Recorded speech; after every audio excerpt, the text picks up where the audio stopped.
Hello everyone, welcome back to Buried Files.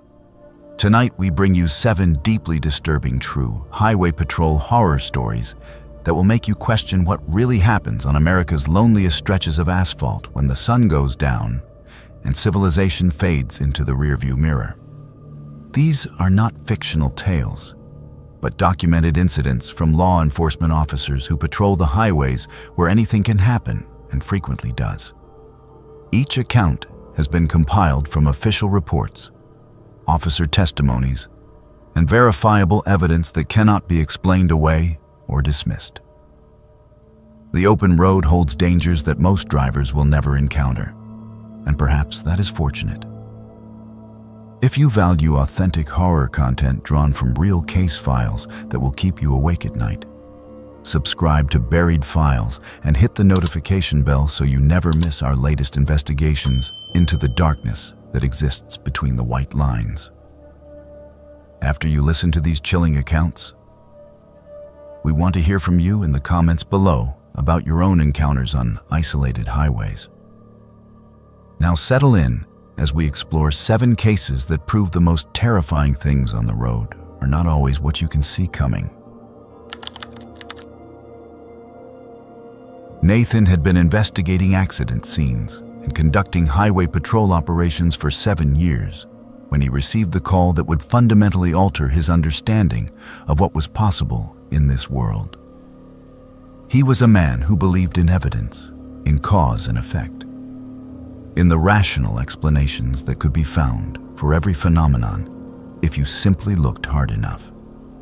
His background in forensic science had made him valuable to the department, and he was frequently called to assist with complicated accident reconstruction and unusual death investigations.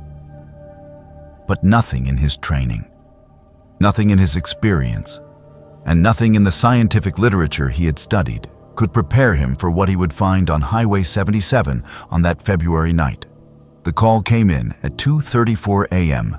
from multiple motorists reporting a vehicle fire on the southbound lanes, approximately 15 miles north of the Texas border.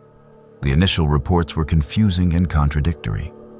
Some callers described seeing flames engulfing a car on the shoulder. Others reported seeing a person on fire walking away from a vehicle. One particularly distraught caller insisted that she had seen a man burning while standing upright in the middle of the highway, not running or rolling on the ground, but simply walking as if he were taking a casual stroll. Dispatch classified it as a priority emergency, and Nathan was the closest unit to the location. He arrived on scene within 11 minutes of the initial call, his patrol car cutting through the darkness with lights flashing and siren wailing.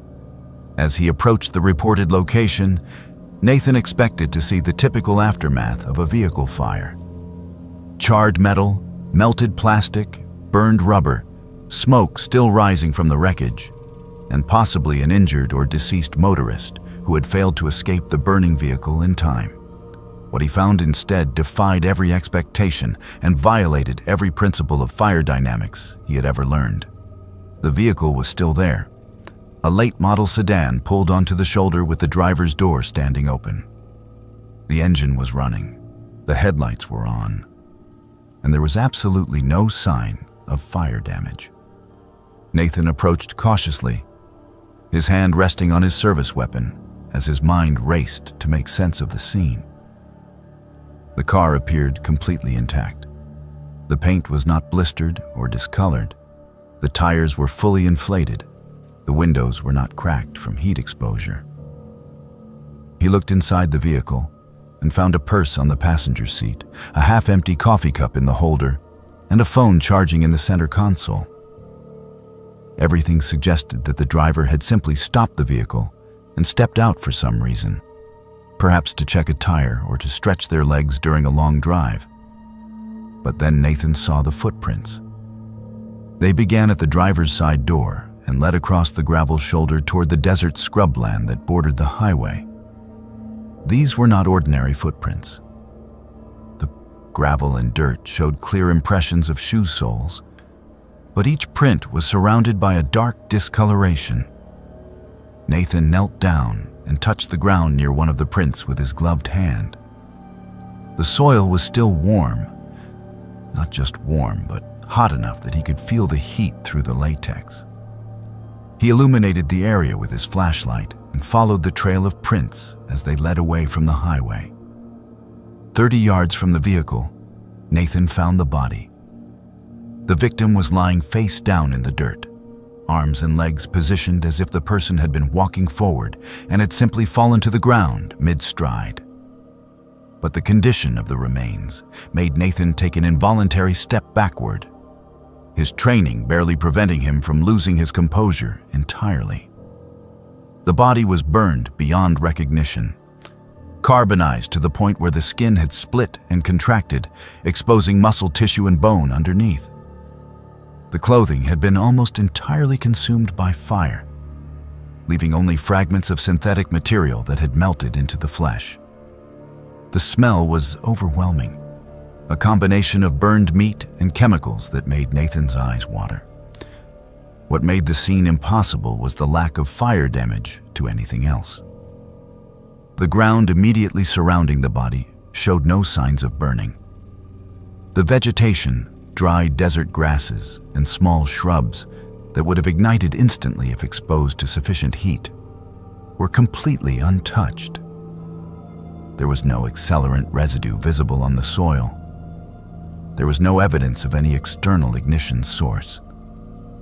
The body had burned with incredible intensity, hot enough to char bone and melt metal fillings in the teeth. Yet nothing else in the immediate vicinity showed any heat damage whatsoever. Nathan called for backup. The medical examiner, the fire marshal, and the crime scene investigation unit. While he waited for them to arrive, he secured the perimeter and began documenting the scene with photographs and measurements. He examined the vehicle more thoroughly and found the victim's wallet in the glove compartment. The driver's license identified him as Nathan Simmons, a 42-year-old accountant from Nashville with no criminal record and no history of mental illness or substance abuse, according to the preliminary database check. There was nothing in the vehicle to suggest foul play, no signs of struggle, no weapons, no drugs or alcohol. The other units began arriving, and with them came more confusion. The fire marshal walked the scene twice, taking temperature readings and collecting samples, before admitting that he had no explanation for what he was seeing. The burn pattern was inconsistent with any known type of fire. The intensity of the heat required to produce that level of tissue destruction would have ignited everything within a significant radius. Yet the physical evidence showed that the fire had been confined almost entirely to the victim's body, with minimal spread to the surrounding environment. The medical examiner's preliminary assessment at the scene was even more disturbing. The internal organs showed signs of extreme heat damage that was inconsistent with external burning. The heart and lungs appeared to have been cooked from the inside, with tissue damage that suggested exposure to temperatures exceeding 1,000 degrees Fahrenheit.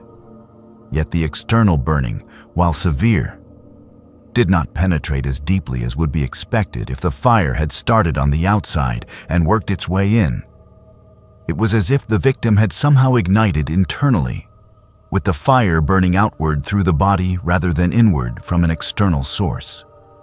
Investigators canvassed the area for witnesses and reviewed footage from traffic cameras along that stretch of highway. What they found in the witness statements was consistent but impossible to reconcile with known science. Multiple motorists described seeing the victim walking along the shoulder of the highway, while completely engulfed in flames. They described the flames as being bright orange and white, indicating extreme heat and extending several feet above the victim's head. But what made their accounts so disturbing was the victim's behavior. Every witness stated that the man was not running, not screaming, not attempting to extinguish the flames. He was walking calmly, purposefully, as if the fire consuming his body was of no concern to him whatsoever. One witness, a truck driver with 30 years of experience on the highways, provided the most detailed account. He stated that he had been approximately 200 yards behind the sedan when he saw the brake lights illuminate and the vehicle pull onto the shoulder. He watched as the driver's door opened and a figure stepped out. The figure stood beside the vehicle for approximately 10 seconds and then suddenly burst into flames. The truck driver described it as instantaneous, like watching someone flip a light switch.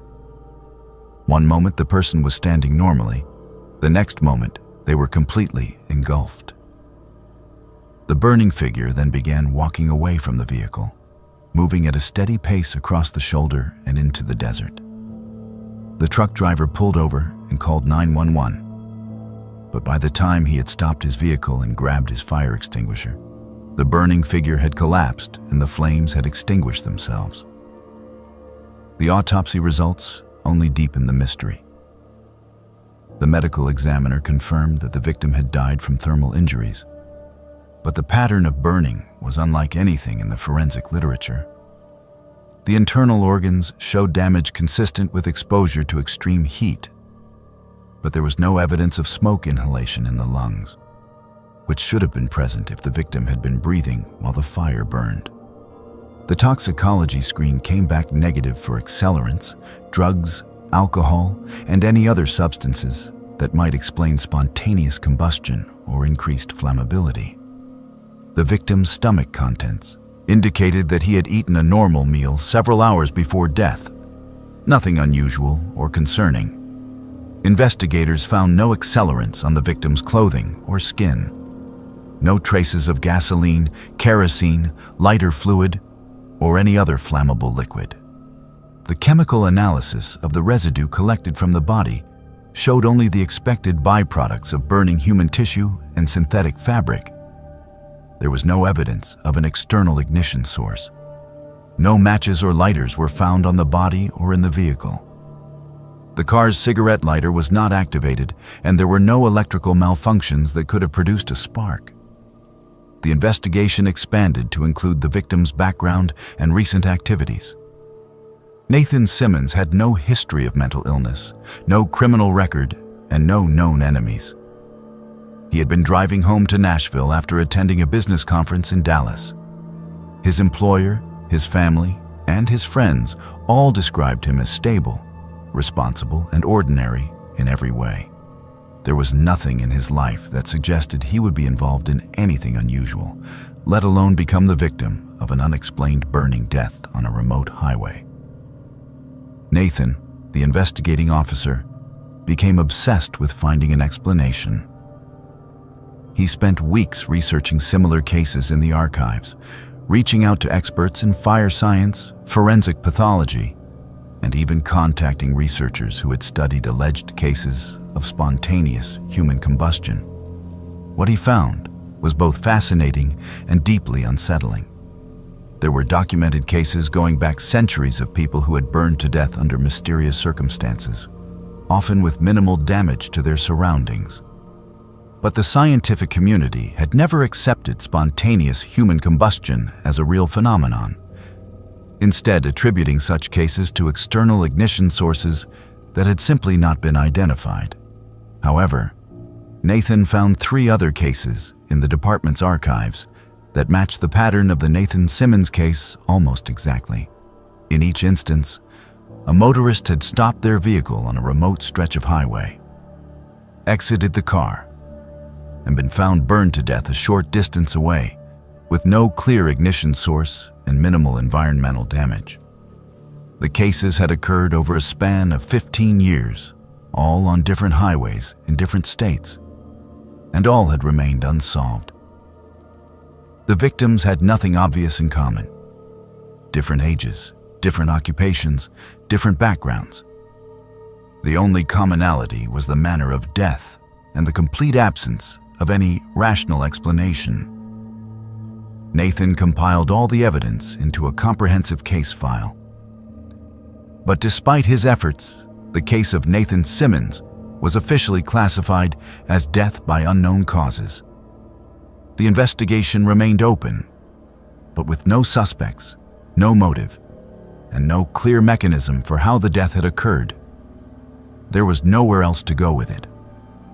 The file was placed in storage along with the 3 similar cases that had preceded it. 17 years have passed since that night, and Nathan still keeps the case file on his desk. He has continued to research similar incidents and has identified 23 cases worldwide that match the same basic pattern. People who burn to death under impossible circumstances, with no ignition source, no accelerants, and minimal environmental damage. The medical literature offers no explanation. The fire science community dismisses the cases as anomalies that simply have not been properly investigated. But Nathan knows what he saw. He knows what the evidence showed. And he knows that somewhere in the space between what science can explain and what actually happens in the world, there are phenomena that defy our understanding.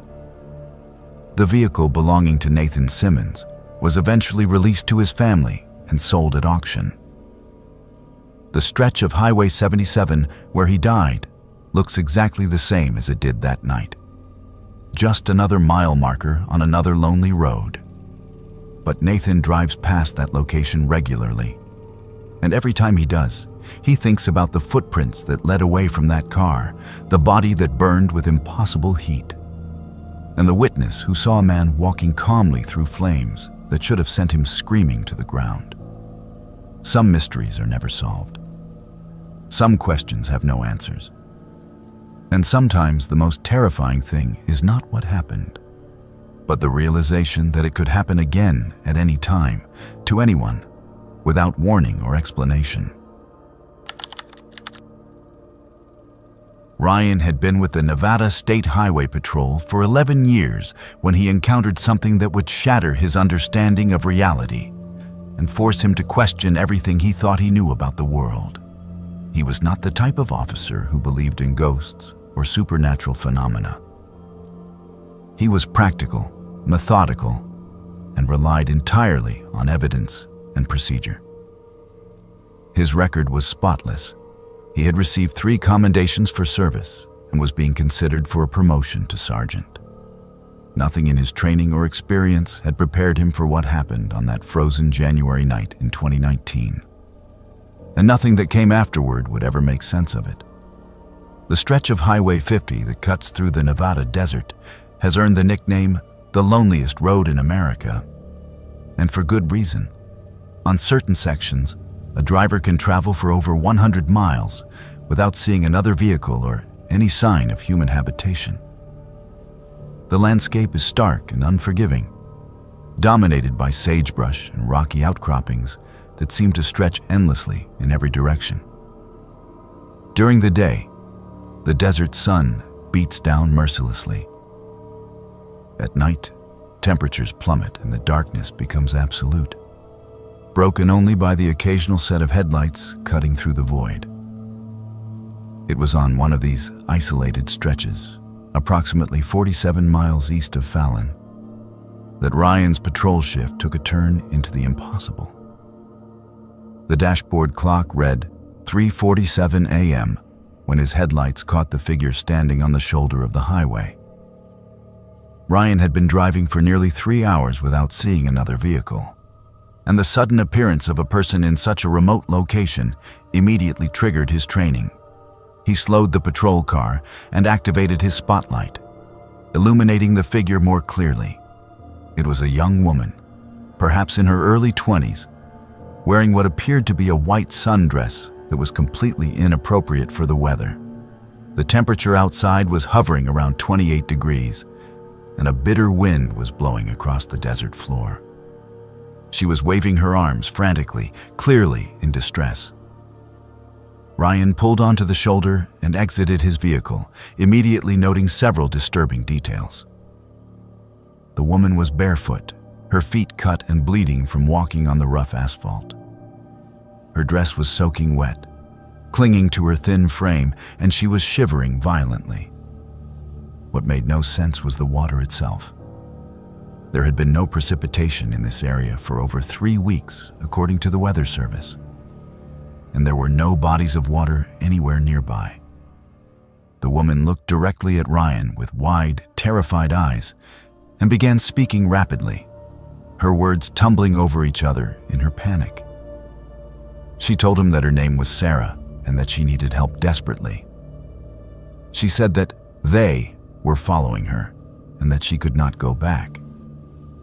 When Ryan asked who was following her, she simply shook her head and repeated that he could not take her back there, that it was too horrible, that she would rather die in the desert than return. Ryan attempted to calm her down using his standard de-escalation techniques, speaking in a measured tone and assuring her that she was safe now. He retrieved a thermal blanket from his trunk and wrapped it around her shoulders, then guided her to the back seat of the patrol car where the heater was running. As he closed the door and walked back to the driver's seat, Ryan called in his location and situation to dispatch, requesting an ambulance to meet them at the nearest town. The woman continued talking from the back seat, and what she said next made Ryan's blood run cold. She provided specific details about an accident location ahead, describing a sedan that had gone off the road approximately 12 miles further east, near mile marker 114. She described the color of the vehicle, a dark blue, and said that the driver had not survived. She begged Ryan not to take her to that location, becoming increasingly agitated at the thought. Ryan made the decision to continue east to verify her story. If there was indeed an accident ahead, other motorists could be in danger, and someone might need immediate medical attention.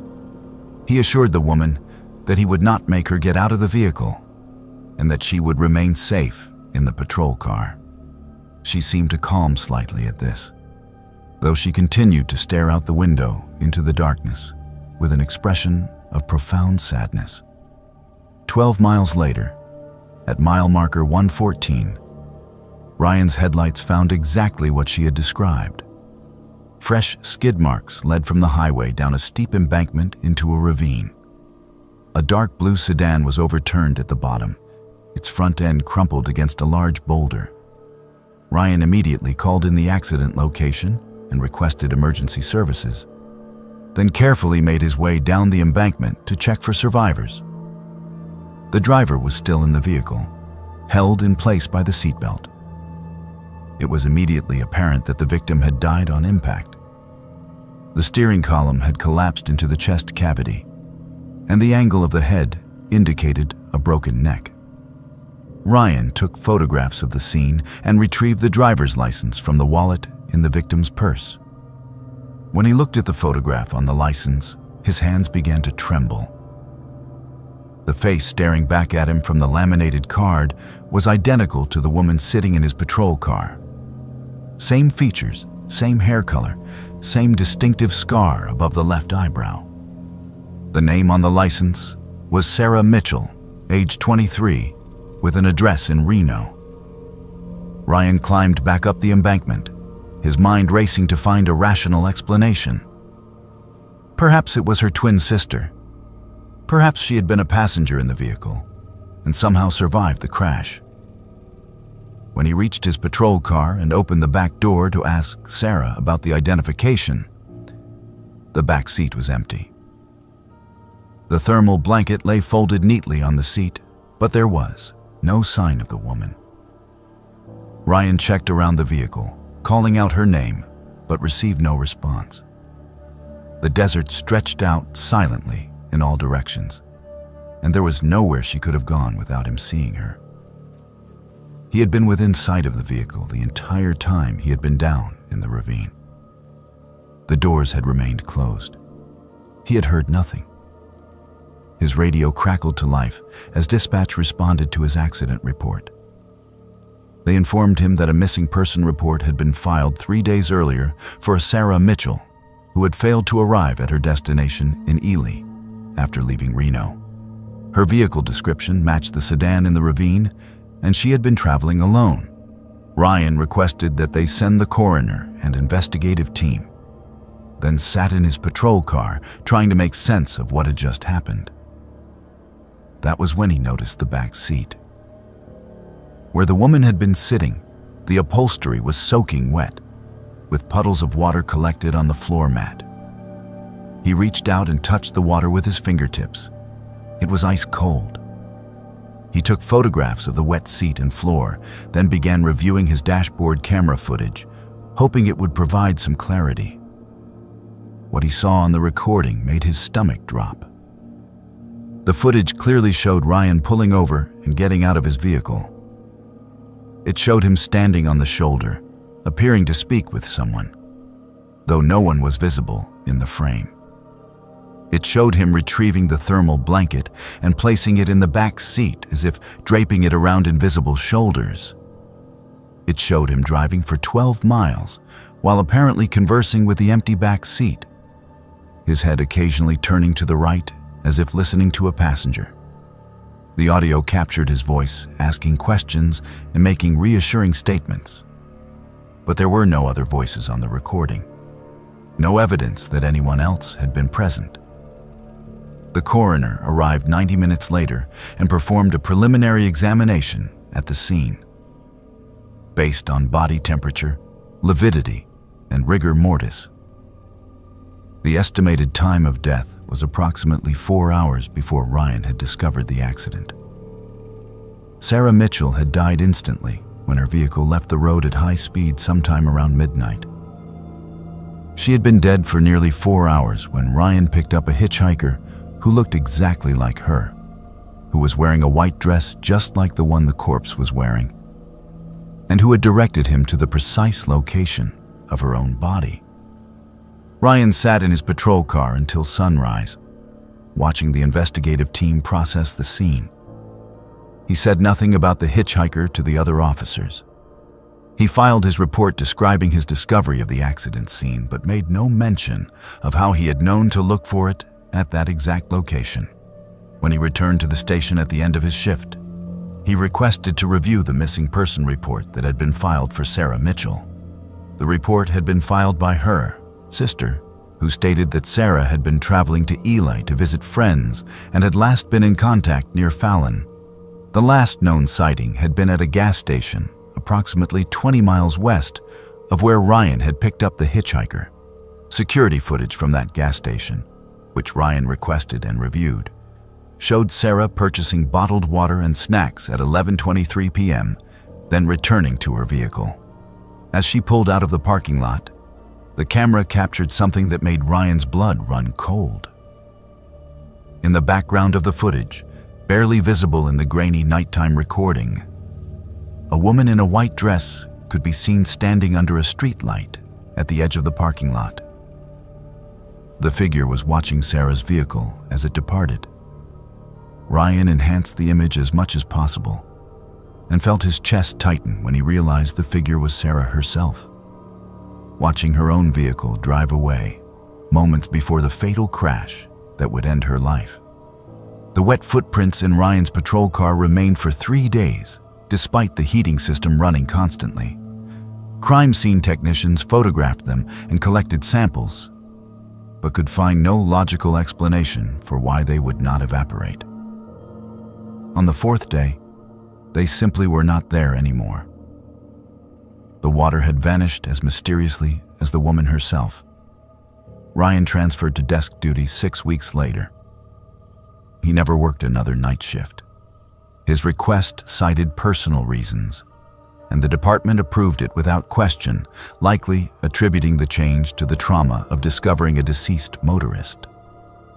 Ryan never told his supervisors about what had actually happened that night. He was afraid they would think he had suffered a psychological break, that the isolation and stress of highway patrol had finally gotten to him. But he could not dismiss what had happened. The wet seats had been real. The thermal blanket had been disturbed. The dashboard camera had recorded him speaking to someone, even if that someone had not been visible. And Sarah Mitchell had known exactly where her own body would be found, had led him directly to the scene of her death. Research into the history of Highway 50 revealed a disturbing pattern. Every year on the anniversary of her death, multiple motorists have reported seeing a young woman in a white dress attempting to flag down vehicles near mile marker 102. exactly where Ryan had first encountered Sarah. Security footage from the same gas station shows the figure appearing in the background on January 15th each year, always standing in the same location, always watching the departing vehicles. The gas station attendant refuses to work the night shift on that date and will not explain why when questioned. Sarah Mitchell was laid to rest in a cemetery in Reno. Her death was ruled accidental, the result of overcorrection while attempting to avoid an animal on the roadway. The toxicology report was negative for drugs and alcohol. She had simply lost control of her vehicle in a moment of panic and paid for it with her life. There was no indication that anyone else had been involved. No evidence of foul play. Just a young woman driving alone through the loneliest stretch of highway in America, who died frightened and far from home. Ryan keeps a photograph of the wetback seat in his desk drawer. He has shown it to exactly 3 people in the 6 years since that night. 2 dismissed it as condensation or a spilled drink. The third, an elderly officer who had worked Highway 50 for 30 years before retiring, simply nodded and told Ryan that he was not the first and would not be the last. He said that some people do not realize they are dead, that they keep trying to get help, keep trying to warn others, keep trying to finish the journey they started. He said that Highway 50 has always been that way and always will be. Whether Ryan encountered the ghost of Sarah Mitchell or experienced some kind of shared psychotic episode brought on by isolation and exhaustion remains an open question. What cannot be disputed is that he found her body exactly where an impossible hitchhiker told him to look. That physical evidence of her presence remained in his vehicle for days, and that his dashboard camera recorded him interacting with someone who was not there. The loneliest road in America keeps its secrets, and some mysteries are never meant to be solved. Lucy had performed thousands of routine traffic stops during her 8 years with the Tennessee Highway Patrol, and she prided herself on her ability to read people. She could spot a nervous driver hiding drugs in the glove compartment, identify a vehicle that had been involved in criminal activity, and detect the subtle signs that something was not quite right during what should have been a simple interaction. Her instincts had served her well throughout her career, earning her recognition from her superiors and respect from her fellow troopers. But nothing in her training or experience had prepared her for the traffic stop that would save a life and expose a horror that still haunts her years later. It was a Thursday afternoon in late September, and Interstate 40 was busy with the usual rush of commercial trucks and commuter traffic making their way through rural Tennessee. The weather was clear, temperature in the mid-70s, and visibility was excellent. Lucy had been on patrol since noon, conducting speed enforcement and watching for impaired drivers. At approximately 4:37 p.m., she noticed a silver Honda Accord in the center lane with a broken right taillight. It was a minor violation, the kind of thing that would result in a warning rather than a citation. But protocol required that she make the stop to inform the driver of the equipment failure. Lucy activated her lights and the Honda immediately began to pull over, which was the first indicator that this stop might not be routine. Most drivers took several seconds to notice the patrol car behind them, often continuing for a quarter mile or more before responding to the lights and siren. This driver had reacted instantly, almost as if he had been expecting to be pulled over. The vehicle came to a complete stop on the shoulder, and Lucy approached from the driver's side after running the license plate through her computer. The registration came back clean, belonging to a Christopher Hughes with an address in Memphis. As Lucy walked toward the driver's window, she began cataloging the details that her training had taught her to notice. The Honda was older, perhaps 15 years, with visible rust around the wheel wells and a dent in the rear bumper. Nothing unusual about that. But as she got closer, she noticed that the rear of the vehicle was sitting lower than the front. as if there was significant weight in the trunk. She also noticed at least a dozen air fresheners hanging from the rearview mirror, an excessive number that immediately raised a red flag. In her experience, that many air fresheners usually meant someone was trying to mask an odor. The driver had his window down before Lucy reached the vehicle, and his hands were visible on the steering wheel at the 10 and 2 positions. He was a white male in his late 30s, with thinning brown hair and a several-day growth of beard. His eyes were bloodshot, and he was sweating despite the comfortable temperature. When Lucy asked for his license and registration, his hands were shaking so badly that he had difficulty removing the documents from his wallet. Christopher's behavior immediately elevated Lucy's alert level. She had dealt with nervous drivers before, people who became anxious during any interaction with law enforcement, even when they had done nothing wrong. But this was different. Christopher was not just nervous. He was terrified. His eyes kept darting to the rearview mirror, not looking at Lucy but seeming to check the back seat and trunk area. He fumbled with his license, dropping it twice before finally handing it over. When Lucy asked him where he was traveling from and where he was headed, his story changed 3 times in the span of 30 seconds. First, he said he was driving home to Memphis from a business trip in Nashville. Then he corrected himself and said he had been visiting a friend in Knoxville. Finally, he claimed he was on his way to meet his sister in Jackson. Each version contradicted the previous one, and none of them made sense given his current location and direction of travel. Lucy asked him to step out of the vehicle, citing the need to verify his registration. Christopher's face went pale, and he asked if that was really necessary. When Lucy insisted, he complied, but his movements were jerky and his breathing had become rapid and shallow. While Christopher stood at the rear of his vehicle, Lucy casually walked around the Honda, conducting what appeared to be a routine visual inspection. The smell hit her before she got close to the trunk. It was a combination of artificial air freshener and something organic that was being masked underneath. She had smelled that combination before during drug interdiction training. Dealers often used excessive air fresheners to cover the smell of marijuana or methamphetamine. But there was something else mixed in with the chemical sweetness. Something that made her think of sweat and fear and human waste. Lucy was about to ask Christopher for permission to search the vehicle when she heard it. A faint but unmistakable thumping sound coming from the trunk.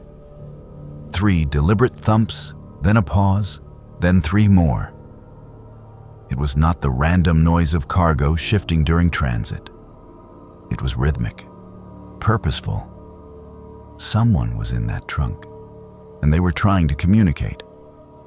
Christopher must have seen the realization on Lucy's face because his entire demeanor changed in an instant. The nervous, fumbling man transformed into something cold and calculating. He took a step toward Lucy, and his right hand moved toward the front pocket of his jacket. Lucy's training took over. She drew her service weapon in one fluid motion, leveling it at Christopher's center mass while simultaneously keying her radio with her left hand to request immediate backup. She ordered Christopher to show his hands and get on the ground, her voice cutting through the noise of traffic with absolute authority. For a moment, Christopher seemed to be weighing his options. His hand was still inside his jacket pocket, and Lucy could see his jaw clenching as he calculated whether he could reach whatever he was going for before she could fire. The moment stretched out impossibly long. Traffic rushing past on the interstate, the sun beginning to lower in the western sky, 2 people locked in a confrontation that could end in violence in the space of a heartbeat. Then Christopher made his decision. Instead of complying with Lucy's commands, he turned and ran. He sprinted across the shoulder of the highway and vaulted over the guardrail, disappearing into the dense vegetation that lined the interstate. Lucy had to make a split-second decision. She could pursue him on foot, leaving the vehicle and whoever was in the trunk unattended, or she could secure the scene and ensure the safety of the potential victim. She chose the latter. She ran to her patrol car, grabbed her baton, and returned to the Honda. She shouted that she was a police officer and that she was going to open the trunk, then used the baton to break the driver's side window and pop the trunk release. The trunk lid lifted slowly, and what Lucy saw inside would be seared into her memory forever. A young woman lay curled in the fetal position, her wrists bound behind her back with zip ties and her ankles similarly restrained. A strip of duct tape covered her mouth, and her eyes were wide with terror and exhaustion. She was wearing a college sweatshirt and jeans, both filthy and torn. Her face was bruised, with one eye swollen nearly shut, and dried blood caked her hairline where she had apparently been struck on the head. When she saw Lucy's uniform, she began to sob, her entire body shaking with the release of whatever terrible fear she had been holding inside. Lucy immediately called for an ambulance and additional units, then carefully removed the duct tape from the girl's mouth and used her knife to cut the zip ties.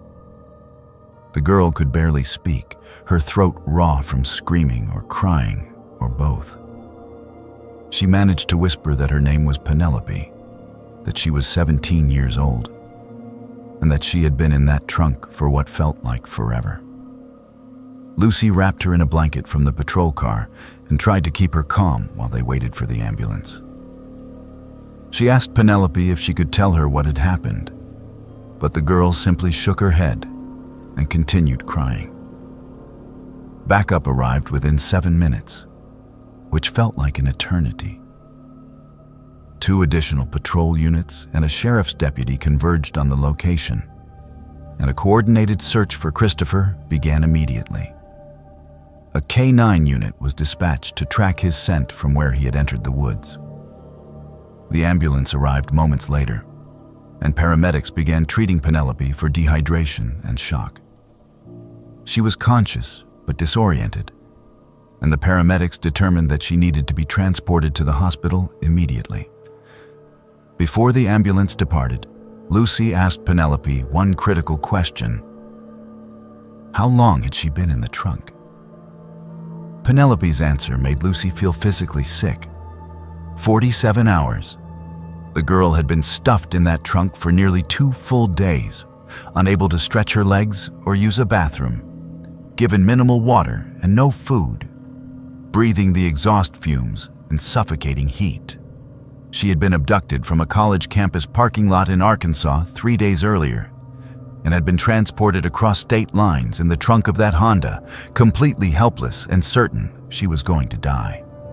While the ambulance rushed Penelope to the nearest trauma center, Lucy and her fellow officers processed the Honda as a crime scene.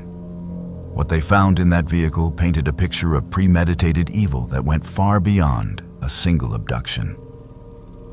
In the glove compartment, they discovered a handwritten list with names, physical descriptions, and locations. Penelope's name was on that list, along with 8 others. Some of the names had check marks next to them. In the back seat, hidden under a blanket, they found additional zip ties, duct tape, rope, and a package of plastic sheeting. In the front seat console, they found a folding knife with dried blood on the blade and a detailed, handwritten plan for what Christopher intended to do with Penelope once he reached his destination. The plan described a remote cabin in the Smoky Mountains where Christopher would take his victims. It described the soundproof room he had constructed in the basement. It described the tools he had assembled and the timeline he intended to follow. Reading those pages, Lucy understood with absolute clarity that if she had not made that traffic stop, if she had not heard that thumping from the trunk, Penelope would have disappeared into those mountains and never been seen alive again. The search for Christopher intensified as detectives began investigating the names on his list. 2 of them were identified as missing persons cases from the previous year. One was a 21-year-old college student who had vanished from a rest stop in Arkansas. The other was a 19-year-old waitress who had disappeared from a grocery store parking lot in Kentucky. Both cases had gone cold with no suspects and no leads. Investigators now had reason to believe that Christopher had been responsible for both abductions and potentially others. Christopher was apprehended 6 hours later, trying to hitchhike on a rural highway 30 miles from where he had fled. He was unarmed when he was arrested, but a search of the jacket he had been wearing revealed what he had been reaching for during his confrontation with Lucy. It was a Glock 9mm handgun with a round chambered and the safety off. If Lucy had hesitated for even a moment, if her training had not taken over, Christopher would have shot her and disappeared with Penelope still trapped in that trunk. Under interrogation, Christopher initially refused to speak, but eventually his attorney negotiated a deal. In exchange for revealing the locations of his other victims, he would avoid the death penalty. He led investigators to a shallow grave in the Smoky Mountains, where the body of the missing college student was recovered. He provided detailed information about the waitress, whose remains were found in a different location in eastern Kentucky. He confessed to abducting 4 women over a 3-year period, though he claimed that Penelope was the only one he had intended to keep alive for an extended period. The others had died within days of their abductions. Penelope spent 2 weeks in the hospital recovering from dehydration, malnutrition, and her physical injuries. The psychological trauma would take much longer to heal. She underwent months of therapy and eventually testified at Christopher's trial, describing in vivid detail the 47 hours she had spent in that trunk, listening to him stop for gas and food, hearing him make phone calls to friends and family as if nothing were wrong, wondering if each moment would be her last. Christopher was sentenced to life in prison without the possibility of parole on multiple counts of kidnapping, murder, and assault. At his sentencing, he showed no remorse and offered no explanation for his actions beyond saying that he had wanted to see how long he could keep someone alive in captivity. The judge called him a predator without conscience and expressed relief that he would never again have the opportunity to harm another human being. Lucy received a commendation for her actions during the traffic stop, and her quick thinking was credited with saving Penelope's life and solving multiple cold cases. But the recognition meant little to her compared to the weight of what she had almost missed. She thinks about that day constantly, about the broken taillight that gave her justification for the stop, about the excessive air fresheners that raised her suspicions, about the thumping from the trunk that she almost dismissed as cargo shifting. She thinks about the 2 women whose bodies were recovered from those mountains and wonders how many traffic stops other officers had made on Christopher's vehicle during his 3-year spree. How many times he had been pulled over for minor violations and allowed to continue on his way, with a victim dying in his trunk. The Honda was eventually destroyed, but Lucy kept a photograph of it in her locker. She looks at it before every shift as a reminder that routine traffic stops are never truly routine, that evil often hides behind nervous smiles and broken taillights, and that the difference between life and death can come down to an officer who trusts her instincts and refuses to ignore the warning signs. Penelope is alive today because Lucy heard the thumping and understood what it meant. 2 families were able to bury their daughters and find some measure of closure because Lucy made that stop and refused to let Christopher drive away.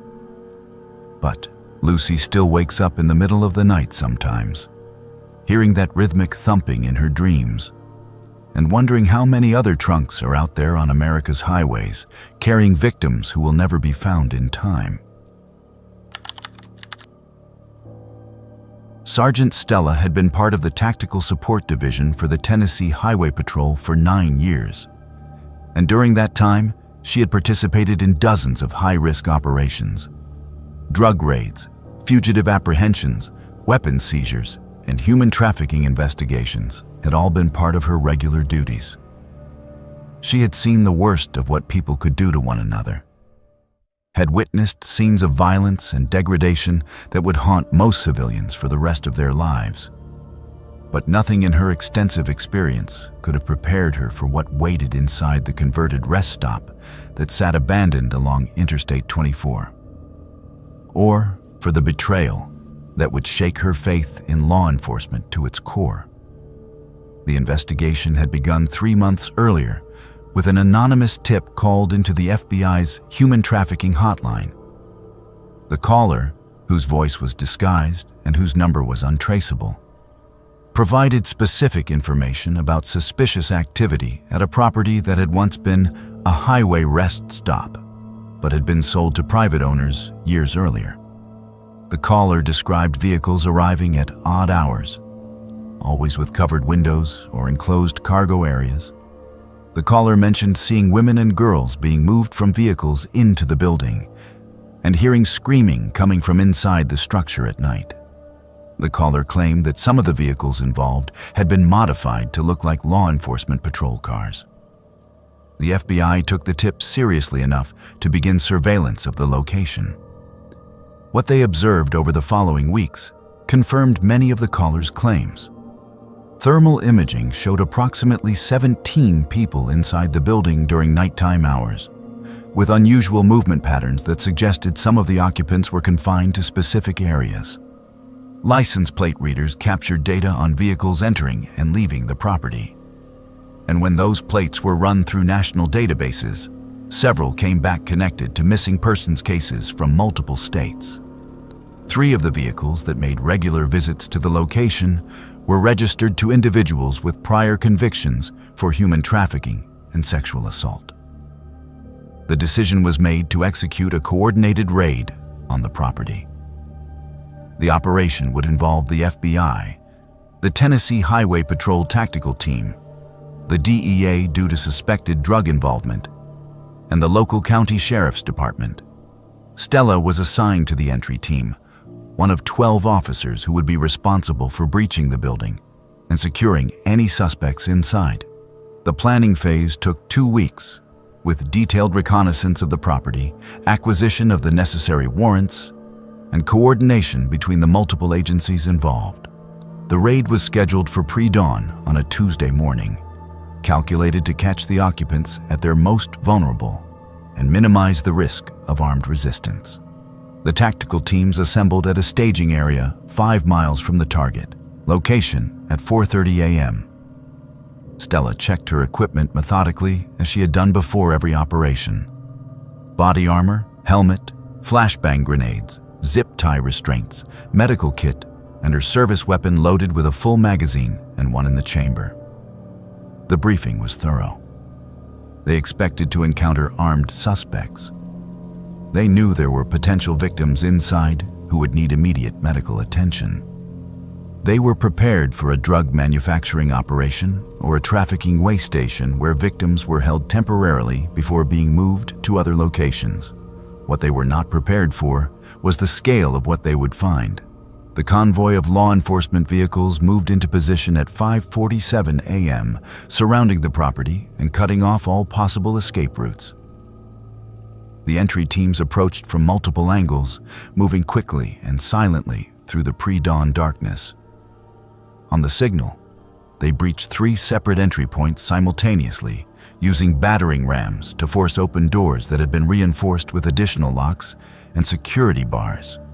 Stella entered through the main entrance with her team, moving room by room with weapons raised and calling out commands to any occupants. The first horror revealed itself in what had once been the public restroom area of the rest stop. The space had been converted into a series of makeshift cells, with walls constructed from plywood and 2x4s dividing the area into cramped compartments barely large enough for a person to lie down. Each cell was secured with a padlock on the outside, and several still contained occupants. Women and girls ranging in age from 14 to 32 were found inside these cells, some lying on bare mattresses, others huddled in corners. Their physical conditions varied, but all showed signs of prolonged captivity. malnutrition, bruising, untreated injuries, and the hollow-eyed stare of severe psychological trauma. Stella's team immediately shifted from tactical mode to rescue operations, calling for medical assistance and carefully extracting the victims from the cells. The women were terrified, some screaming when they saw the armed officers, others completely catatonic and unresponsive. Stella removed her helmet and body armor to appear less threatening as she helped guide a young girl, who could not have been more than 15 years old, out of one of the cells. The girl was wearing clothes that were far too large for her thin frame, and her wrists showed the marks of restraints that had been recently removed. As medical personnel began arriving to treat the victims, other members of the tactical team continued clearing the building. In what had been the main lobby area of the rest stop, they discovered an office that contained the operational heart of the trafficking operation. File cabinets filled with detailed ledgers showing transactions, photographs of victims at various stages of captivity, and computer equipment storing databases with information on buyers and sellers across a network that spanned 6 states. The level of organization was sophisticated, indicating that this was not a small-time operation, but rather a node in a much larger criminal enterprise.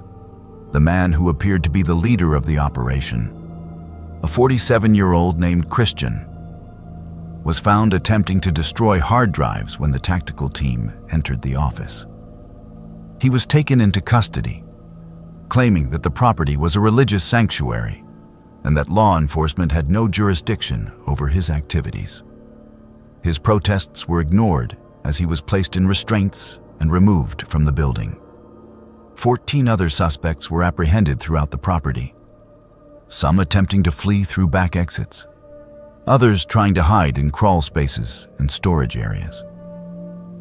But the true horror of the compound revealed itself when investigators discovered the underground expansion.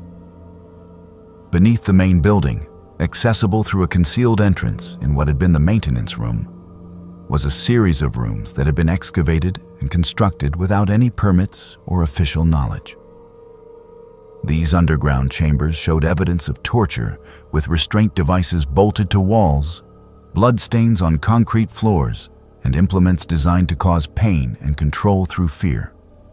The psychological impact of seeing these rooms affected even the most experienced officers on the scene, and several had to step outside to compose themselves before continuing with the investigation. As the victims were transported to hospitals and crisis centers, they began providing testimony about their ordeals. The stories they told painted a picture of systematic predation that had been operating for years. Women traveling alone on the interstate had been targeted by individuals wearing authentic highway patrol uniforms and driving vehicles that appeared identical to official patrol cars. These fake officers would initiate traffic stops for minor violations, then use their apparent authority to gain compliance before abducting their victims. Other victims had been taken from rest stops, gas stations, and truck stops along major highways, approached by men claiming to be law enforcement officers investigating criminal activity. The investigation into how the trafficking ring had obtained authentic uniforms and equipment led to a discovery that devastated the law enforcement community. 3 of the 14 suspects arrested at the compound were genuine highway patrol officers. They had used their positions and authority to facilitate abductions, provided information about patrol schedules and checkpoint locations to help the operation avoid detection, and had actively participated in the trafficking activities. The revelation that officers sworn to protect and serve had instead been predators using their badges to hunt victims sent shockwaves through every department involved in the case. The scope of the operation became clearer as forensic analysts worked through the seized computers and documents. The trafficking ring had been operating for at least 6 years, had connections to similar operations in 11 other states, and had moved an estimated 200 victims through their network during that time. Some victims had been sold to buyers overseas, Others had been kept in domestic situations of forced labor or sexual slavery. A significant number had simply disappeared, their ultimate fates unknown and likely never to be determined. The trial of the compound's suspects took 8 months to complete. The evidence was overwhelming, with testimony from victims, physical evidence from the compound, and digital records documenting years of criminal activity. 7 of the defendants received life sentences without the possibility of parole. The 3 highway patrol officers who had been part of the operation received enhanced sentences due to their abuse of authority and betrayal of public trust. Their cases received extensive media coverage, leading to nationwide reforms in how law enforcement agencies conduct background checks and monitor officer behavior for warning signs of corruption. For the 8 women and girls rescued from the compound, the road to recovery would be long and difficult. They were placed in witness protection programs due to concerns about retaliation from other members of the trafficking network who remained at large. They received extensive medical treatment and psychological counseling. But the trauma of what they had endured would stay with them for the rest of their lives. 2 of the youngest victims could not remember their real names or where they had come from, having been held in captivity for so long that their previous lives had been erased from their memories. Stella required 2 years of therapy before she felt capable of returning to full duty. The images of those cells, the condition of the victims, and especially the knowledge that fellow officers had been responsible, haunted her dreams and made it difficult for her to trust her colleagues. She transferred to a different division, unable to continue working alongside officers she had known for years, without wondering if they too might be capable of such betrayal. The raid on the compound had saved 8 lives and dismantled a major trafficking operation. But it had also revealed that evil can wear a badge and use the authority of law enforcement to prey upon the vulnerable. That knowledge, once learned, could never be forgotten. Trooper Landon had heard the stories from the older officers about the fog walker since his first week with the West Virginia Highway Patrol, and he had dismissed them entirely as the kind of hazing ritual that new recruits were subjected to in every department. The veterans would gather in the break room during shift changes and speak in hushed tones about the thing that appeared in the fog along Route 12 through the Appalachian Mountains. How it caused accidents. How drivers were found catatonic behind the wheel with no memory of what had happened to them. They described a figure of impossible height with movements that were not quite human, something that should not exist but had been seen by dozens of officers over the decades. Landon had laughed along with the other rookies, assuming it was nothing more than urban legend designed to unsettle newcomers who would be patrolling those isolated mountain roads alone at night. His first encounter with the fog walker came 11 months into his career. On a November night when a dense fog advisory had been issued for the entire mountain region. Visibility on Route 12 had dropped to less than 50 feet, and the highway patrol had been advising motorists to avoid the area if possible, or to reduce speed significantly if travel was necessary. Landon had been assigned to patrol the stretch of highway between mile markers 87 and 115, a 28-mile section of winding mountain road that was treacherous even in good weather. The fog transformed it into something far more dangerous, a gray void where the road seemed to disappear just beyond the reach of the headlights. At approximately 2:17 a.m., Landon's headlights caught movement in the fog ahead of him. He slowed his patrol car to a crawl, assuming it was a deer or perhaps a motorist who had broken down and was walking along the shoulder. As he drew closer, the shape resolved into the figure of what appeared to be a person standing directly in the center of the northbound lane. Landon activated his spotlight and emergency lights, illuminating the figure as best he could through the thick fog. What he saw made absolutely no sense. The figure was impossibly tall, at least 7 or 8 feet in height, with proportions that were subtly wrong in ways that Landon's brain struggled to process. The limbs were too long relative to the torso. The head sat at an angle that suggested the neck was either broken or constructed differently than human anatomy should allow. The figure was dressed in what might have been dark clothing, though the fog made it difficult to determine specific details. It stood perfectly motionless in the road, not reacting to the lights or the approach of the patrol car.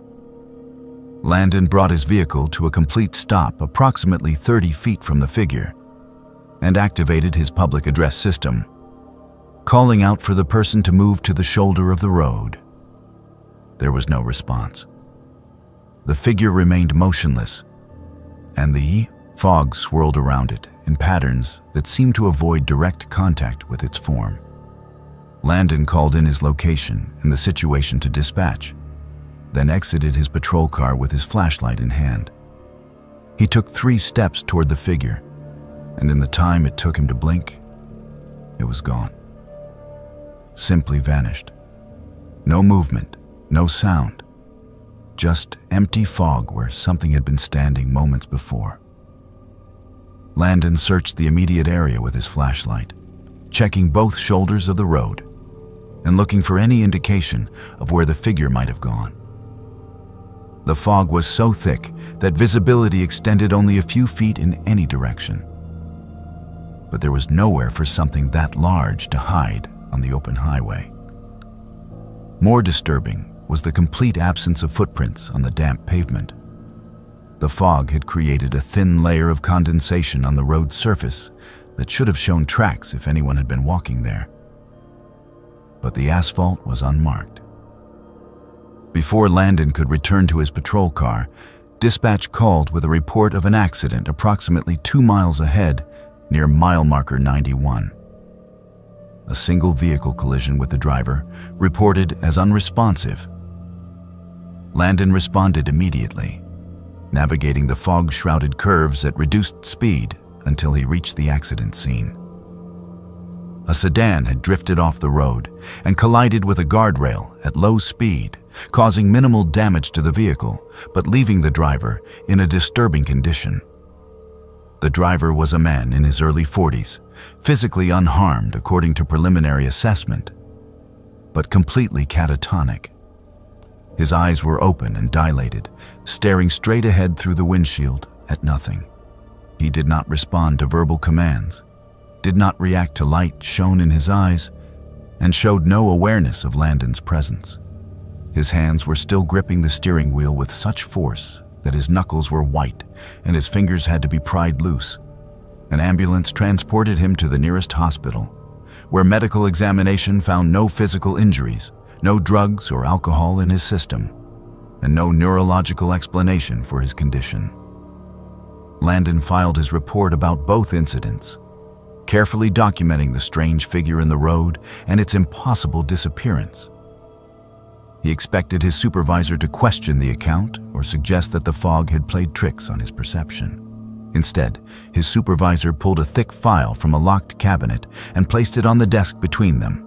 The file contained reports dating back 43 years, all describing similar encounters on Route 12 during fog events. 17 separate incidents where drivers had been found in catatonic states after accidents. 22 reports from highway patrol officers describing a tall figure that appeared in fog and vanished without explanation. 4 cases where passengers in vehicles described seeing the figure approach before the driver froze and the vehicle went out of control. The pattern was undeniable. Every incident occurred during dense fog conditions. Every sighting described the same impossible height and wrong proportions. Every affected driver showed the same symptoms of extreme psychological trauma with no physical cause. The local historical society had records of similar incidents going back even further, with accounts from the 1940s describing motorists who claimed to have seen something in the fog that should not exist. Something that watched them from the roadside with eyes that reflected light like an animal.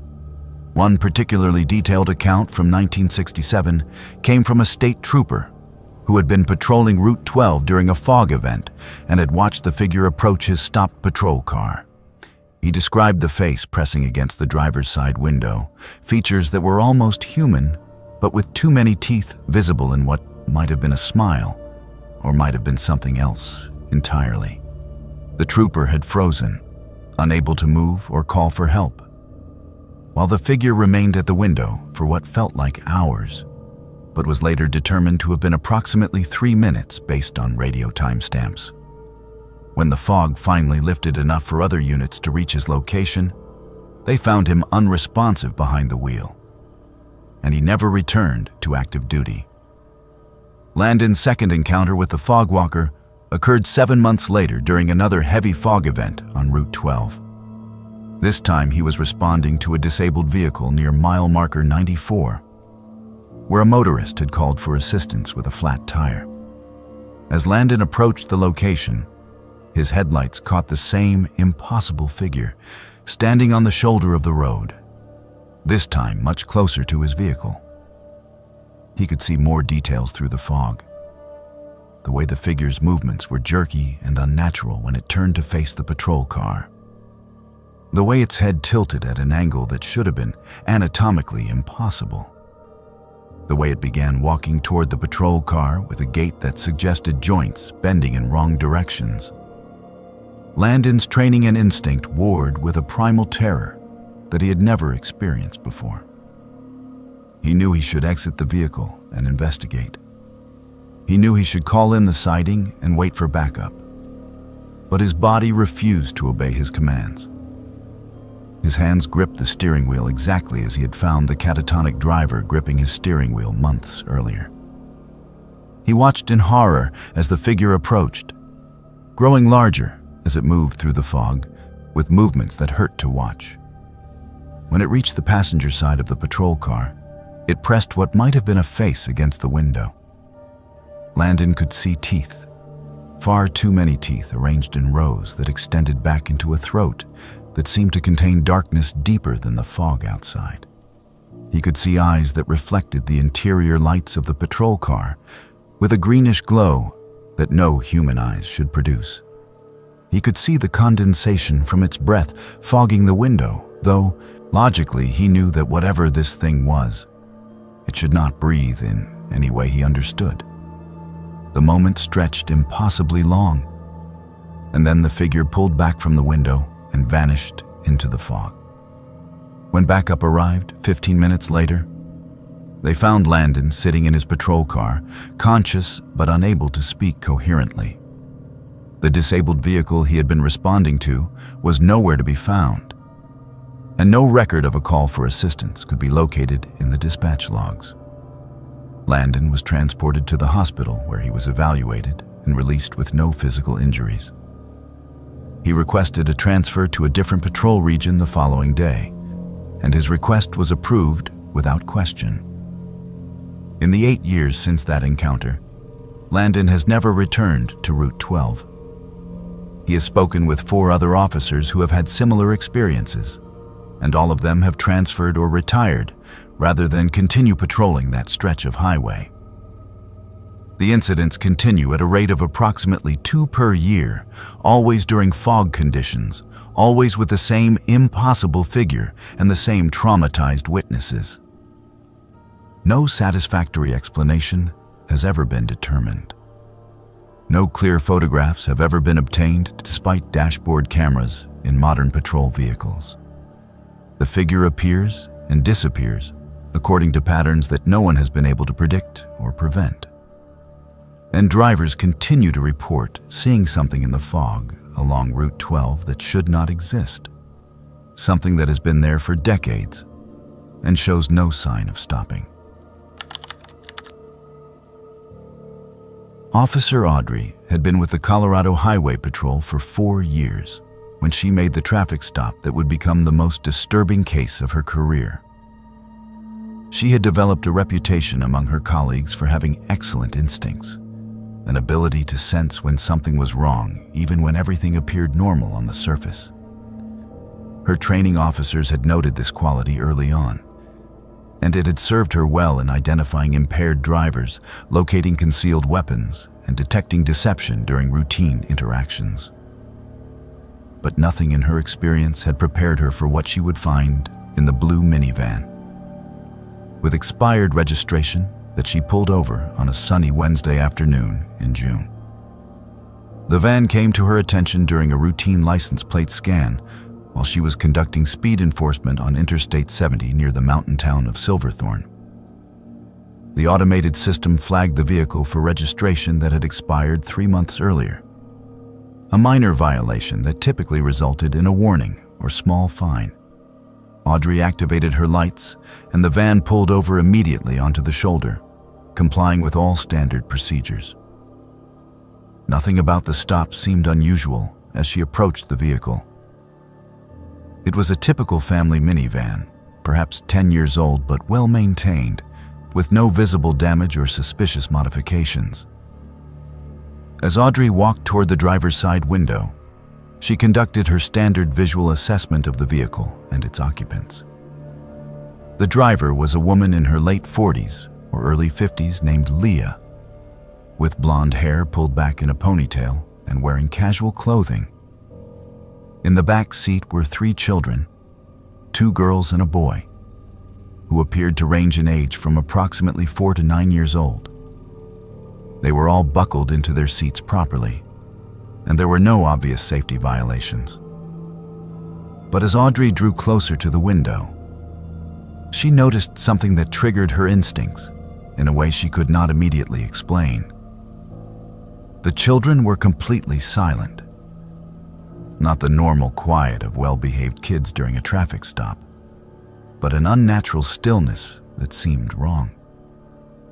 They sat in their seats without moving, without looking around, without even appearing to breathe. Their eyes were open but unfocused, staring straight ahead at the back of the front seats. Audrey had encountered thousands of children during traffic stops over the years, and she had never seen kids this motionless. Even the most disciplined children fidgeted, looked around, showed some sign of awareness of what was happening. These children were like mannequins. The driver rolled down her window before Audrey reached it, smiling too widely and speaking too quickly. She apologized profusely for the expired registration, explaining that she had been meaning to renew it, but had been busy with the children and their activities. Her explanation was overly detailed for such a minor violation, providing information that Audrey had not asked for about where they had been and where they were going. Audrey's instincts, already on alert because of the children's strange behavior, became more insistent that something was very wrong with this situation. There was also a smell, faint but distinct, a chemical odor that reminded Audrey of hospital antiseptics mixed with something else she could not immediately identify. When she asked the driver about it, Leah's smile became even wider and more forced as she claimed she had spilled some cleaning supplies earlier that day. The explanation was plausible, but the way it was delivered felt rehearsed, as if Leah had been prepared for that specific question. Audrey asked for the driver's license and vehicle registration, standard procedure for any traffic stop.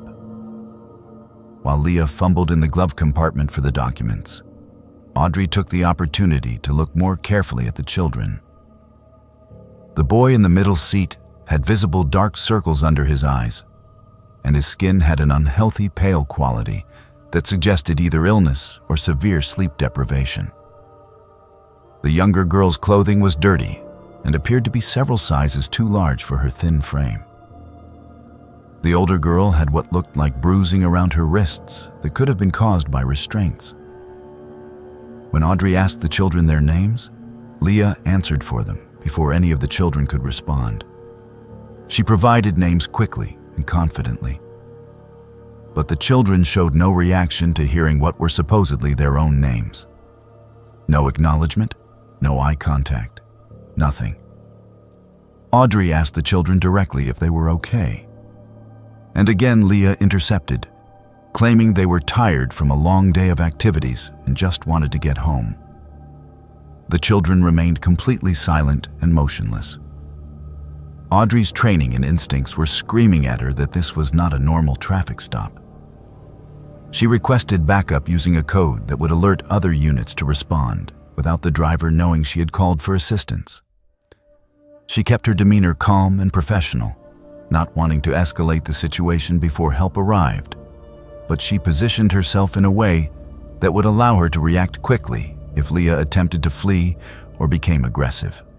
The license check came back valid for Leah with an address in Denver, approximately 70 miles from their current location. But when Audrey asked where they were headed, Leah claimed they were going home to Grand Junction, which was in the opposite direction.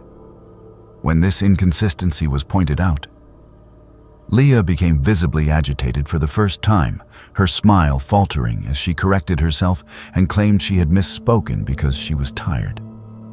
She then stated they were visiting relatives in Vail, but that also did not match their current location or direction of travel. The backup unit arrived within 8 minutes, and Audrey's partner approached the passenger side of the van while Audrey maintained her position at the driver's window. With another officer present, Audrey felt more confident in pushing the situation further. She asked Leah to step out of the vehicle so they could discuss the registration issue and verify her insurance information. Leah's demeanor changed immediately. The forced smile disappeared, replaced by visible anxiety and resistance. She claimed there was no need for her to exit the vehicle, that she could provide whatever information was needed from the driver's seat. Audrey insisted, and when Leah continued to resist, Audrey made the decision to physically remove her from the vehicle for officer safety. As Leah was being escorted to the patrol car, she became increasingly agitated, claiming that the children needed to get home, that they had medication schedules to keep, that this was unnecessary harassment. Her protests were loud enough to be heard clearly, but the children in the van still did not react. They remained motionless in their seats, staring straight ahead. With Leah secured in the patrol car, Audrey's partner opened the sliding door of the van to check on the children's welfare. What they discovered confirmed Audrey's worst suspicions. The children were heavily sedated, their pupils constricted, and their responses to stimuli minimal. Empty prescription medication bottles were found under the front seats, along with zip-tie restraints that had been cut off but not disposed of. Beneath the removable floor mats in the cargo area were additional restraints, rolls of duct tape, and a large plastic storage container that appeared to have been recently cleaned but still showed residue that would later be identified as human waste. Medical personnel were called immediately, and the children were transported to the nearest hospital for evaluation and treatment. The initial medical assessment revealed that all 3 children had been subjected to prolonged sedation using prescription medications, likely for several days or longer. They were dehydrated, malnourished, and showed physical signs of restraint injuries on their wrists and ankles. The youngest child also had injuries consistent with being confined in a small space for extended periods. The investigation that followed revealed a nightmare that had been unfolding over 18 months. The children had been abducted from 3 different states in separate incidents. None of them were related to Leah or to each other. Leah had been moving between states in the minivan, keeping the children sedated and restrained, living out a delusion that she was rescuing them from bad families and taking them to a better life. She had developed an elaborate system for managing the children, including detailed schedules for medication dosing, feeding, and bathroom breaks that minimized the time they spent conscious and able to resist. The forensic examination of the van and Leah's belongings uncovered journals filled with detailed observations of families she had been surveilling. She had spent months watching playgrounds, schools, and public spaces, selecting children who she believed were being neglected or mistreated by their parents. Her selection criteria were based entirely on her delusional interpretations of normal parent-child interactions. A parent checking their phone while a child played was evidence of neglect in Leah's mind. A parent telling a child to hurry up or be quiet was evidence of abuse. She had convinced herself that she was performing a noble service by kidnapping these children. Further investigation revealed that the 3 children in the van were not Leah's only victims. Evidence in her journals referenced 4 other children who had previously been in her custody. Expanded searches of areas where Leah had traveled led to the heartbreaking discovery of 2 children's bodies, victims who had not survived the heavy sedation and confinement. 2 other children referenced in the journals were never found, and it remains unknown whether they are still alive somewhere or if their bodies simply have not been discovered. The psychological evaluation of Leah revealed severe delusional disorder with paranoid features. She genuinely believed she was protecting the children, that she was the only person who truly cared about their welfare, and that the families from whom she had taken them were monsters who deserved to lose their children. Even when confronted with evidence of the harm she had caused, including the deaths of 2 children, she remained convinced that her actions had been justified and necessary. The 3 children rescued from the van faced long and difficult recoveries. The prolonged exposure to sedative medications had caused developmental delays and potential long-term neurological effects. The psychological trauma of their experiences would require years of therapy.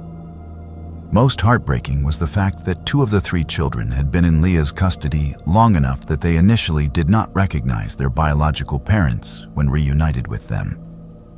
The extended sedation and isolation had effectively erased their memories of their previous lives, requiring a difficult process of rebuilding relationships with families they no longer remembered. For Audrey, the case became a defining moment in her career. She thought constantly about the timing, about the automated license plate reader that had flagged that particular van on that particular day. If Leah had renewed her registration, if Audrey had been assigned to a different patrol route, if she had dismissed her instincts about the motionless children, those 3 kids would have remained in Leah's custody. They might have ended up like the 2 children whose bodies had been found, or like the 2 who were never found at all. Audrey became a vocal advocate for improved training in recognizing human trafficking and child abduction situations. She developed training materials based on her experience, emphasizing the importance of trusting officer instincts when something feels wrong, even if specific violations cannot be immediately identified. She also worked with child advocacy groups to improve systems for tracking missing children and coordinating information between jurisdictions. The blue minivan was eventually destroyed after all forensic evidence had been collected, but Audrey keeps a photograph of it in her locker. Before every shift, she looks at that photograph and reminds herself why the job matters, why every traffic stop deserves full attention and proper procedure, and why trusting her instincts can mean the difference between life and death for the vulnerable people she is sworn to protect. The dispatch operator monitoring the overnight shift had been routing calls for the New Mexico Highway Patrol for 12 years, and she prided herself on maintaining composure during even the most stressful situations. She had guided officers through high-speed pursuits, coordinated responses to multi-vehicle accidents, and kept calm while listening to officers call for backup during violent confrontations. Her voice on the radio was always steady, professional, and reassuring. But the final transmission from Officer Christian on that February night would shatter her professional detachment and haunt her for the rest of her life. Christian had been with the Highway Patrol for 6 years and was known among his colleagues as reliable and level-headed. He worked solo patrol on the night shift, covering a remote section of Highway 84 that stretched through the New Mexico desert between the towns of Las Vegas and Santa Rosa. It was lonely work, with hours passing between vehicles on some nights, but Christian had never complained. He followed protocol meticulously, checking in with dispatch every 30 minutes as required and responding promptly to any calls in his area. His last routine check-in came at 11:47 p.m. His transmission was clear and professional, reporting all quiet at mile marker 247. The dispatcher acknowledged and noted the time in her log. Nothing about the transmission suggested anything unusual. Christian sounded calm, alert, and in complete control. 30 minutes later, when he failed to make his scheduled check-in at 12:17 a.m., the dispatcher attempted to reach him on the radio. There was no response. She tried again, using both his unit number and his name, but received only static. At 12:19 a.m., Christian's voice suddenly came through the radio. The transmission was distorted, breaking up with interference that should not have occurred given the quality of the patrol vehicle's communication equipment. Through the static, the dispatcher heard Christian say, "There are too many of them." The statement made no sense. Christian was in a remote desert area where dispatch had not sent him to any calls. There should not have been anyone there at all, let alone too many of anyone. The dispatcher immediately requested clarification, asking Christian to repeat his transmission and specify what he was referring to. His response came through more clearly this time, and the words sent a chill through the dispatch center. "They should not be here. This is wrong." His voice had changed. The calm professionalism was gone, replaced by something that sounded like confusion mixed with awe. He was not panicking, but there was definitely something wrong in his tone. The dispatcher asked for his exact location and status, trying to determine if he needed backup. She could hear sounds in the background of the transmission that she could not identify. The vehicle door opening, footsteps on gravel, and Christian's breathing becoming heavier as if he was exerting himself. Then his voice came through again, and this time there was an unmistakable note of wonder in his words. "Tell my wife I saw something beautiful and terrible. They are taking me to..." The transmission cut off abruptly mid-sentence. The dispatcher immediately activated the emergency protocol, broadcasting an officer in distress call and directing all available units to Christian's last known location at mile marker 247. She continued attempting to raise Christian on the radio while simultaneously coordinating the response. The nearest backup unit was 43 minutes away due to the remote location. A state police helicopter was dispatched, but would take over an hour to reach the area. The dispatcher kept trying Christian's radio every 30 seconds, hoping for a response that never came. The first unit arrived on scene at 12:59 a.m., 52 minutes after Christian's final transmission. What they found defied explanation. Christian's patrol car was parked on the shoulder of the highway, exactly at mile marker 247. Engine still running, lights still on, driver's door standing wide open. There was no sign of Christian, no sign of any other vehicles, no indication of what had caused him to exit his patrol car or where he had gone. The responding officer immediately called for additional units and began searching the immediate area. Christian's service weapon was still in its holster inside the vehicle, mounted on the seat where he would have secured it while driving. His portable radio was still in its charging dock on the dashboard. His phone, wallet, and all his personal effects were inside the vehicle. His jacket was draped over the passenger seat, and the interior heater was running at full blast. It appeared as if Christian had simply stepped out of the vehicle intending to return momentarily, except he had vanished completely. The responding officer walked around the patrol car looking for any clues about what had happened. He found footprints leading away from the driver's side door across the gravel shoulder toward the desert. The prints were clearly from Christian's duty boots, and they showed a normal walking stride, not running or struggling. But 30 feet from the vehicle, the footprints simply stopped. There was no disturbance in the soil to suggest Christian had been picked up or carried. The prints did not veer off in a different direction or become obscured by rocky terrain. They simply ended in the middle of open ground with no explanation. As additional units arrived, a systematic search was organized. K9 teams were brought in to track Christian's scent. The dogs followed the same trail of footprints to the point where they ended, then became confused and agitated, circling the area, but unable to pick up any continuing trail. A helicopter equipped with thermal imaging flew grid patterns over a 10-square-mile area surrounding mile marker 247, searching for any heat signature that might indicate a person on foot in the desert. They found nothing. The temperature that night had dropped to 28 degrees, cold enough that Christian would not survive for long without his jacket and cold weather gear, all of which had been left in his patrol car. The investigation expanded over the following days. Forensic technicians processed the patrol car for any evidence of foul play. They found no signs of struggle, no blood, no foreign fingerprints, no indication that anyone other than Christian had been in the vehicle recently. The communication system was examined to determine if the distorted transmission could provide any clues. Audio analysis revealed something disturbing.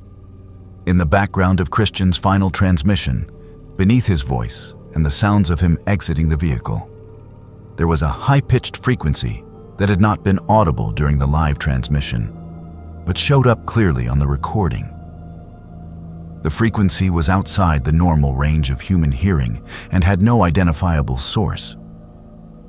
The investigation into Christian's disappearance eventually revealed a disturbing pattern. Research through Highway Patrol archives identified 3 other cases of officers vanishing from the same stretch of Highway 84 over the past 30 years. In each instance, the missing officer had been working solo night patrol and had made radio transmissions indicating confusion or distress before disappearing without explanation. In 2 of the 3 previous cases, the officer's patrol car had been found in the same condition as Christian's, running and abandoned with no signs of violence or struggle. Local Native American tribes in the area had oral traditions about mile marker 247, which they referred to as the doorway place. According to these traditions, there were certain locations where the boundary between worlds became thin, where things from elsewhere could cross over and where people could be taken away.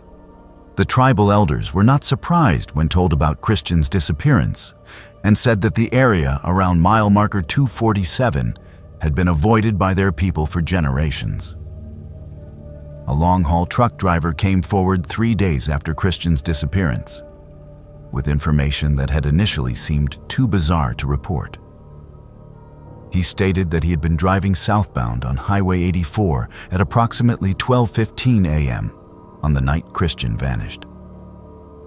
As he passed mile marker 247, he saw multiple bright lights in the sky above the area, lights that were moving in patterns inconsistent with aircraft. He had dismissed it as military activity from a nearby base, but after learning about the missing officer, he felt compelled to report what he had seen. Christian was officially declared dead 7 years after his disappearance, as required by law when someone goes missing without evidence of death. His wife never remarried and spent years campaigning for answers about what happened to her husband.